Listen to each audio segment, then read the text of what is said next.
ये कहानी है लक्ष्मी की, जो सेठ बलदेव सहानी के घर की लक्ष्मी थी। लक्ष्मी के 3 भाई थे, जो गांव के साहूकार थे। तीनों के तीनों हट्टे कट्टे और तंदुरुस्त थे, और लक्ष्मी अपने तीनों भाइयों की जान थी। जब लक्ष्मी 18 वर्ष की हुई तो सेठ जी ने लक्ष्मी के विवाह के लिए घर में पंडित जी को बुलाया। यजमान, बेटिया की कुंडली जिस युवक से मिल रही है वो एक बहुत ही साधारण परिवार का है।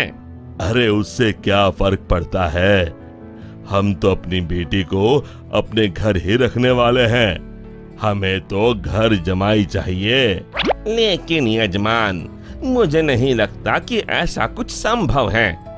ये युवक घर जमाई नहीं बनेगा। तभी सेठ जी की बेटी सेठ जी के पास आई और उनके कानों में कुछ फुसफुसाई। उसकी बातें सुनकर सेठ जी के चेहरे पर मुस्कान आ गई। ठीक है पंडित जी, आप शादी की बात आगे बढ़ाइए। और फिर कुछ महीनों में लक्ष्मी की शादी एक बहुत ही साधारण युवक विमल से हुई।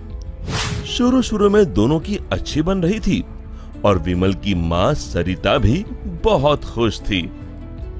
एक दिन सोते वक्त लक्ष्मी ने विमल से बात की। ना इस घर में ढंग का सोफा है, ना गद्देदार पलंग और ना ही टीवी। ए जी, आप मेरे साथ मेरे पापा के घर चलिए ना, वहाँ सब कुछ है। नहीं लक्ष्मी, अब यही तुम्हारा घर है, तुम्हें इसी घर में रहने की आदत डालनी होगी। उस दिन के बाद लक्ष्मी हर छोटी छोटी बातों पे विमल से झगड़ा किया करती। उनके बीच बात इतनी बिगड़ गई कि अब लक्ष्मी कभी बेलन तो कभी बर्तन फेंक फेंक कर विमल को मारती। विमल बेटा, ये क्या है? तुम दोनों ऐसे लड़ क्यों रहे हो?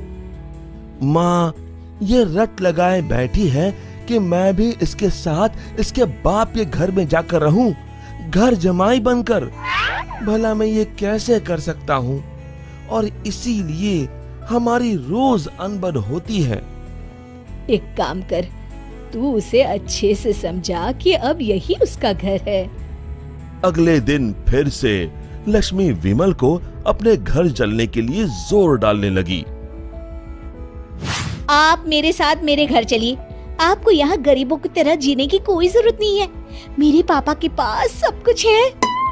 मैंने तुम्हें कितनी बार बोला है, मैं घर जमाई नहीं बनना चाहता हूँ।